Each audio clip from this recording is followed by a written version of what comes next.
Le confinement est terminé.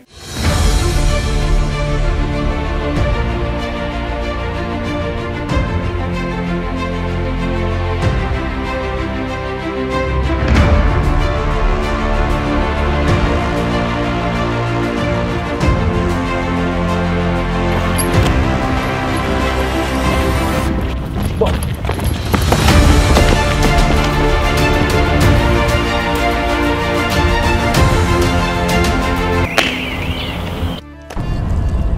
Enfin, non, pas complètement.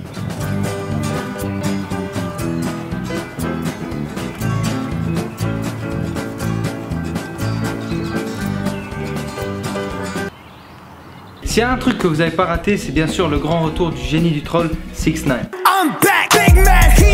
Et je pense que nous les mecs, quand on a vu le clip pour la première fois, on a tous réagi pareil, tous.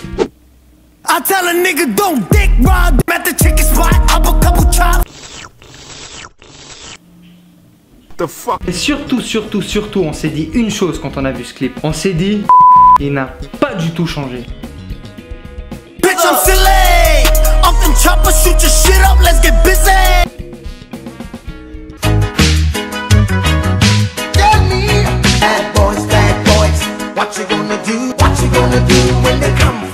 Le gars il a absolument pas changé, il est peut-être devenu encore pire.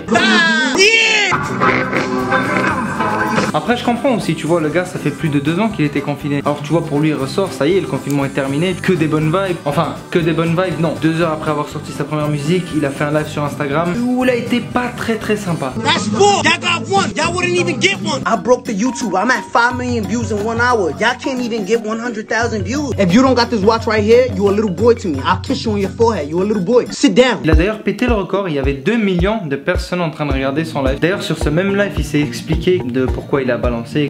Ensuite son clip il a fait 150 millions de vues rien qu'en une semaine. Il a aussi clashé Billboard comme quoi ils étaient en train de tricher pour pas qu'il soit numéro 1. Après moi ça.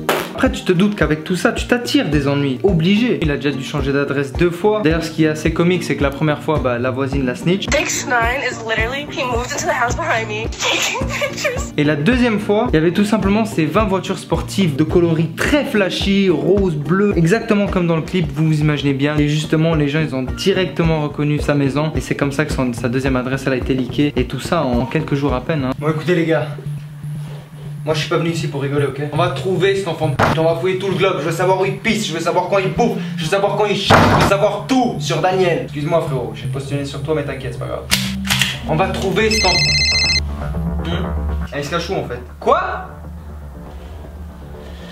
Elle se cache pas en fait.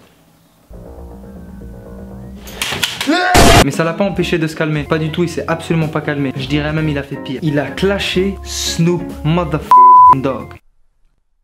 Je veux dire, Snoop Dogg c'est quand même notre enfance les gars. Il a tout simplement balancé une vidéo comme quoi dans cette vidéo ça accuse Snoop Dogg de tromper sa femme. Et Snoop Dogg il est marié à sa femme depuis 1997 et il a déjà 4 enfants avec il me semble. Enfin bref, il fait tellement de conneries que j'ai même pas le temps de tout suivre. Et je parie que quand je sortirai cette vidéo il aura déjà fait d'autres choses encore. Après si vous voulez mon avis sur 6ix9ine, moi je trouve que c'est un génie du marketing. C'est un génie du troll aussi. Il arrive à faire chier tout le monde. Je trouve ça quand même plus drôle. Genre au moins il me fait rigoler parce que Lil Pump par exemple il va sur son Instagram, il fait des challenges. Il fait boire à ses fans de la pisse et des conneries comme ça. Et c'est assez triste, il fait raser sa tête et boire de la pisse pour de l'argent.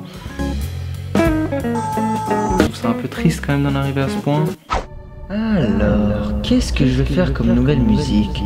Non. Et si je ferais raser la tête à des fans et boire de la pisse pour de l'argent? C'est très bon ça.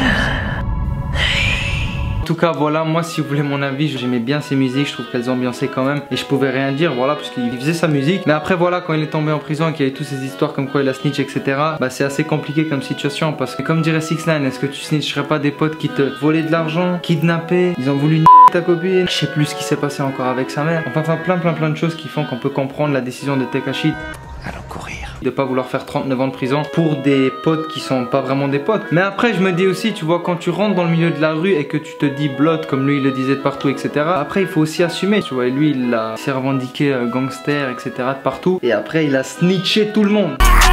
Et en plus il en est fier.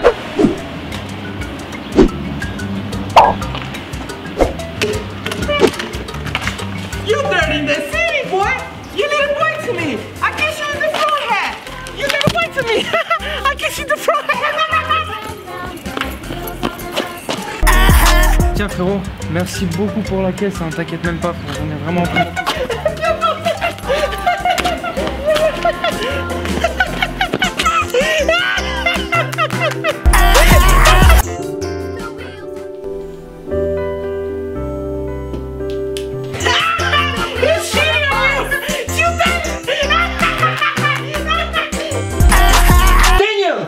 Être une snitch dans ce milieu-là, c'est la pire chose qui existe. Snitches get stitches. Ça a jamais été l'inverse, bordel. Et quand c'est snitches get bitches, hein? En tout cas, voilà, j'espère quand même que la vidéo vous a plu. Si elle vous a plu, n'hésitez pas à la liker, à la partager, commenter, à me donner votre avis sur 6ix9ine, sur cette affaire, etc. Vous abonner, à cliquer aussi sur la cloche pour avoir les notifications quand les vidéos elles sortent. Et sur ce, moi je vous dis à très bientôt pour une nouvelle vidéo.